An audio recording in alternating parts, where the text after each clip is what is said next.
Hello, welcome back. My name is Alexis, back again today to actually talk about one of my favorite topics ever to talk about. And this was inspired by a conversation I had with a new friend while I was out of town visiting someone. And we were talking about traveling. So, I was talking about my biggest tips for how to travel as cheaply as possible. In this economy, when all of us are trying to get away, when all of us are trying to escape something, when all of us could use a little rest and relaxation, a little adventure, a little eat, pray, love moment, okay? And traveling as cheaply as possible has never been more important, I would say. So I'm going to share some of my biggest tips. And per usual, a little bit of context here. I personally have been to 20 countries this year. My goal is to hit another 10. My original goal was to hit 30 countries by the age of 30. That's not going to happen. I'm only a couple months away from being 30 years old. So I've switched my goal to 30 countries before 31, and I should be able to hit that by the end of the year. Um, when I did live in California, a lot of my friends were also huge travelers. And when I say huge travelers, I have friends who are in the 40s in terms of how many countries they've been to. And I have a couple of friends that are in the 60s. When I say they travel, they travel. So I'm a little itty bitty baby traveler compared to them. But I do think, compared to your average 29-year-old, I've probably traveled more than usual. And a lot of those countries I've been to multiple times. And several of those countries I've also been to with groups and also solo. So I say that just so that there's like a little bit of understanding that I have traveled and I'm not rich by any means. I've had a regular job my whole life. My family is also a regular middle class family for the most part.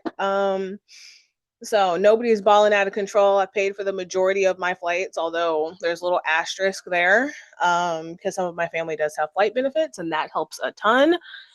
But anywho, just say that because I want more of us to get out the country and experience more of the world. I think it's a huge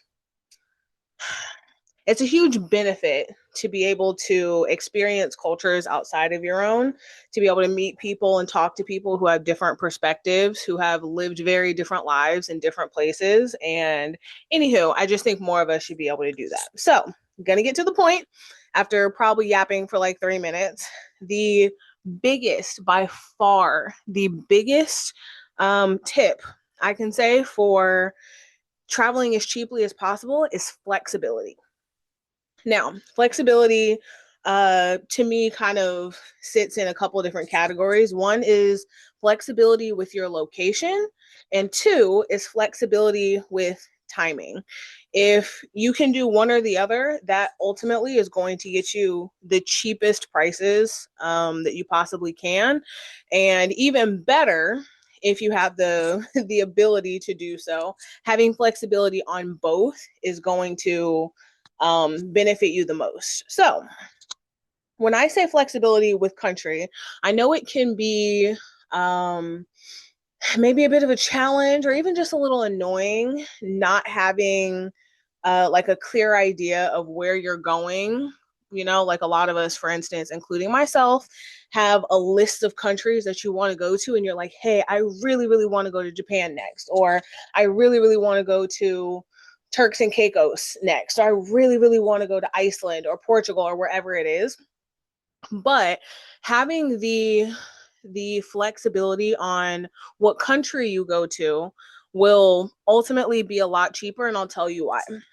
When you're looking at flights, and when we go into timing as well, this is going to bleed into that. But when you're looking at flights, a lot of times you're restricted so much by where you want to go. So let's say I know that I want to take 1 week off in July. So I asked for that time off in July. hope the time gets approved, and I know that I want to go to, let's say, Paris, right? So now, when you're on Google Flights, when you're on whatever site you use, I always recommend Google Flights first. I think it's probably the best aggregator of all the different flights that I personally have seen. Although I'm going to share another resource. I am shiny as heck. I look like a bald man right here in the middle of my forehead, y'all. Can't. Okay, it is what it is. Y'all are just going to have to be blinded by the light. Yeah, okay. um like, what is it, those dishes that like on the roof of your, anyway. um you're restricted a lot by wanting to go to Paris from the 5th to the 7th of July. If you look at flight prices on Google and you're like, okay, I know specific excuse me.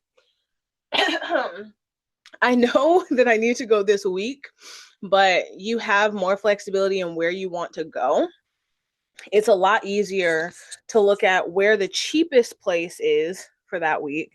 And rather than being locked into, okay, the flight prices for Miami to Paris are $800 that week, there might be another country in Europe or in the Caribbean or in South America that's only $350. And then you have more money to spend while you're there, right? Now, mind you, if we're being really cost efficient, then we might not want to spend more money on accommodation and whatnot. But just having that flexibility gives you so many more options, so you're not locked into having to pay the one price for the destination you want to go to.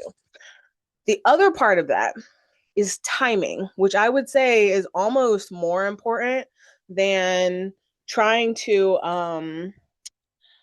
be flexible on country. So if you can't be flexible on the country, or you just don't want to be, being flexible on timing is going to be much more important. So for example, if, again, let's say you want to go to Paris, rather than searching for a specific week, look for the entire calendar. Again, if you go on Google Maps, or not Google Maps, Google Flights, and you look at 5-day trips to Paris, you'll be able to see what month, what week, and what specific days will have the cheapest prices. So actually, as I'm talking, I'm going to see if I can do this right now, so I can show you guys exactly how this shows in real time. So let's say Washington, DC, which is like probably one of the major airports by me, to Paris, CDG. So right now, if I wanted to go to Paris in the week that I was saying, from the 2nd to the 7th of June, it's $910 round trip. That's almost $1,000 just to get there, because this also is not including taxes and fees, and if you have luggage and all that stuff, right? Now, if I was more flexible with my timing, waiting 2 months later, the prices have gone down to $531 for the same amount of time. So you're saving $400 just on the flight, again, taxes and fees and everything, but you're saving $400 just because you were flexible on timing on when you wanted to go on your trip. Now, again, if we scroll down even more, or we look at some other dates, let's look at a little bit sooner. There are some as cheap as $440 in April, which is a little sooner. So again, that might not be possible, but having that flexibility changes everything. Now, here's the third tip. Okay, sorry. I'm getting too excited. If you combine being flexible on time and country, it opens up a whole world of travel, okay? So one of my favorite tools for this is called Going. It used to be called Scotch Cheap Flights. And I think there's a free version, which is like it's limited flight deals that are sent to your email. There's another version that might be like premium or elite. I don't remember. There's an elite and there's a premium, and I don't remember what the price, like which one is the higher priced version. But it pays for itself in one flight that you take from here. And again, I'm going to pull up my email so that you can see exactly what I'm talking about. So basically, what this service is it's a group of people that do the manual searching for you so that you don't have to spend the time. Excuse me, I might need to go grab my water. Give me a sec.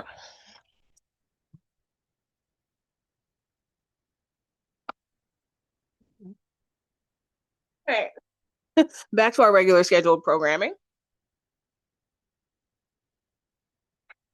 Didn't want you guys to hear my throat sounds. Okay. Um, what they do is every day they will send you flights that they see that are like great deals, right? And each tier is a little bit different. So I think Elite, it's like maybe one, or I'm sorry, not Elite, the free version is like one deal a day. You can choose the like your home airport. So usually it's like the closest international airport to you.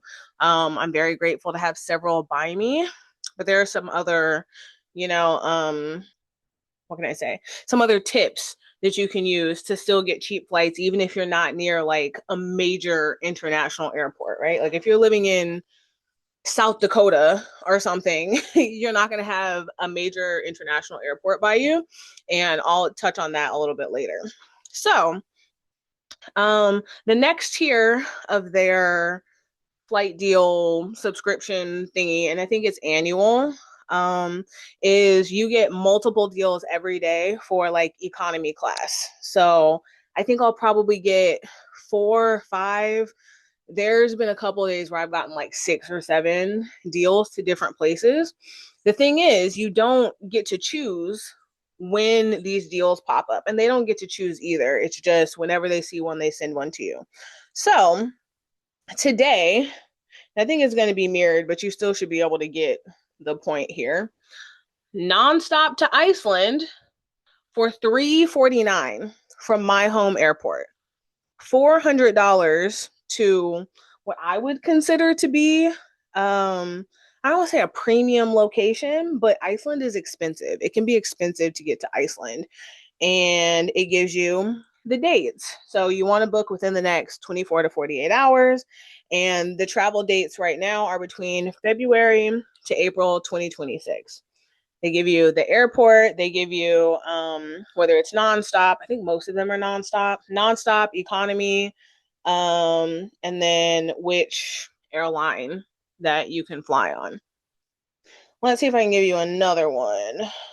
Peru. Okay, perfect. And this one, it's actually a couple days ago, but Peru, 323 to 355 January through March. Again, from my home airport. Each deal, like the deals you get sent, will be personalized based on the, home airport that you put in your profile. Book within 1 to 2 days, and then they'll tell you what cities it'll fly to. So this one's going to Lima. It's actually going from 2 different airports that are near me as well. So DC, 2 DC airports, and then it'll also tell you what airlines. So Copa and United Airlines. Being able to have the flexibility wherever you can have it will save you so much money, because the other thing is in times where I was at an airport that's or in an area that still had international flights but just didn't have a ton of them. For example, I lived in San Diego for 2 years. That airport does have a lot of flights, but not as many as LAX and San Francisco, which are like an hour flight away from me and are usually pretty cheap. So what I would do is on this website Going, which again, I'll link in the description, I would have those 2 airports also listed under my home airports. And when I would see a deal that I really wanted for, let's say I wanted to go to Lima, I would book the flight from San Francisco and then book $100 flight from San Diego to San Francisco so that I was still saving the two, three, $400. And it's just like an extra hour flight that I had to take in the middle. Does that make sense? Okay. Now, the other thing that I would recommend if you're trying to keep travel as affordable as possible is to choose what you want to splurge on.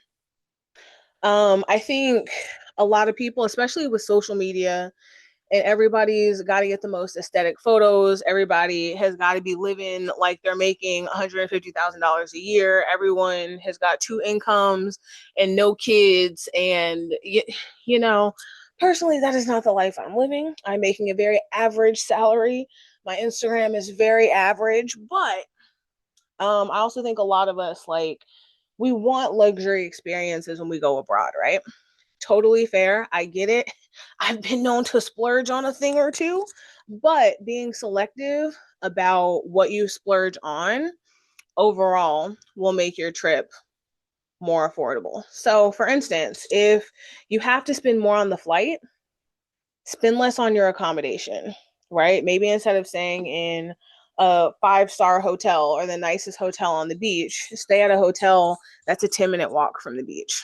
That's $100 cheaper a night.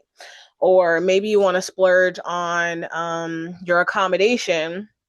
Okay, maybe you don't get any spa treatments on this trip, or you really really want to ball out and there's this restaurant that's like, this that's been on the Michelin guide that you really really want to go to, and you're only going to Italy so that you can go to this one restaurant that's in the middle of vineyards in Florence, or I don't know, whatever you like. Whatever you like, choose your one thing and make that your splurge thing. So you go to this super nice restaurant and you ball out for the night, and then you go back to your $50 a night hotel room, or your $100 a night hotel room, or your hostel if that's the life you're living. I've never been to a hostel, but I hear good things. Um yeah, so again, flexibility, choosing if possible. I realize that there is a level of privilege because I don't have any kids. I'm not married. And even my jobs have been very flexible. And when I was living at home, I had more flexibility because I wasn't paying as much overhead for just like living. Um, so I will recognize the level of privilege there, but anywhere you can be flexible, again, you can be location flexible, you can be time flexible, you can be a combination of both, which I always highly recommend. Like the most flexibility will almost always be better. And if for whatever reason you're like, I have to go to Stockholm this particular week, then be a little bit more selective on what you're balling out on once you're on the ground there. That makes sense. Yeah. And these tips have gotten me to 20 countries, have gotten my friends to 40, 50, 60 countries. I'll get there one day using these tips. Yeah. So again, I'll be sure to drop the link somewhere in the description. And you can check out their service. I think I've been a member since like 2016 or something like that. And I've been paying that whole time. I have like 2 subscribers. There's no sponsorships here. Uh, yeah. So if you decide to use them, feel free to use my link. It is a referral link. I'm not making any money off of it, but it does benefit me a little bit. So yeah. Anywho, if you have any other questions about this, feel free to ask. But I did want to share because I feel like travel in and of itself can be a luxury experience just by means of having the circumstances to be able to go in the first place. But I do think that it's probably more accessible than what some of us think it is. And if we're a little bit more flexible, if we're a little more open to not every single aspect of our trip being a luxury experience, then a lot more of us can experience it. if that makes sense. So yeah, those are my tips for today. Thank you so much. I will catch you guys tomorrow because I'm posting every day. So I'll see you guys tomorrow. Bye.